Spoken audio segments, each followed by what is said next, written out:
If they come in 2 minutes, man. Igbo ndị ọma na-ege ntị ekele m unu. Asịgo eji azere. Ọ bụrụ na ị ma na ị chọrọ ịga alụ nwaanyị, ịbụ nwoke, okwe na-egwe na agagara ụmụ nwoke, ị chọrọ ịga alụ nwaanyị, and ị ma na ide before ọfụma ihe gbasara elu bed, and ị ma na nwunye gị bụ injin nke ọwụ, adịghị nke bụ ihe a, nwanne gbadokwa anya chọọ onye ga-abụ onye ga-ete gị gas you are, ka ọ bụ igbu echi ọ bụ na obunwuzi gị ya pụọ na-agụ ụwa na-egbu 2 minutes man.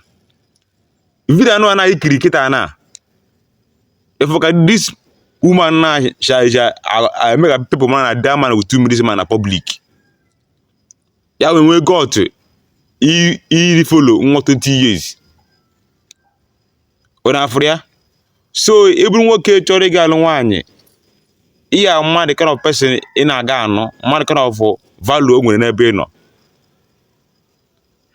Ọ bụrụ na ife ile na he cannot accept you, she cannot accept you as a husband in everything, anụkwa that person isi nkwuo ka bụ igbe echi, maka na ọfọ na-alụ nwaanyị out of pity, because ụmụ ebe anọ a I will not marry out of pity, I will marry based on ife m fụrụ na ka shiwe like ya ọ mụna wakọrọ m nche onye ọzọ, maka na nwa anụ a ime ife out of pity, end of the day you will regret it. All due to this woman now, we get all this man now out of baby the man jibego before,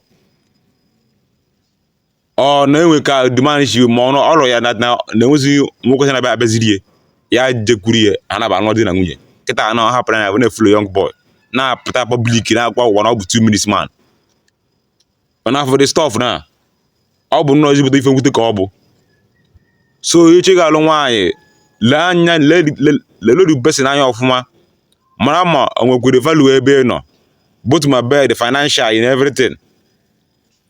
Ọ lọvụkwara gị unconditional, maka na ọ lọvụ gị unconditional ọ ga-enwe got ị na-aga efere obere nwa na-apụta public na-agụ ụwa na-egbu 2 minutes man. Ọ ga-enwe that fear ma nkweba kwue. She can manage you to the last, but due to women these days are this unsatisfied. I'm the kind of generation I know n'ime ihe nke a. Women these days are unsatisfied. You can't satisfy them. You can't satisfy them. I'm the kind of urge hang with these days. So every nwoke echọrọ ịga alụ nwaanyị, lelu anya ọfụma, mụrụ onye ahụ ga nọ with you forever. You gotta go share this video, go ruo ọbụla aka. Daalụ nụ.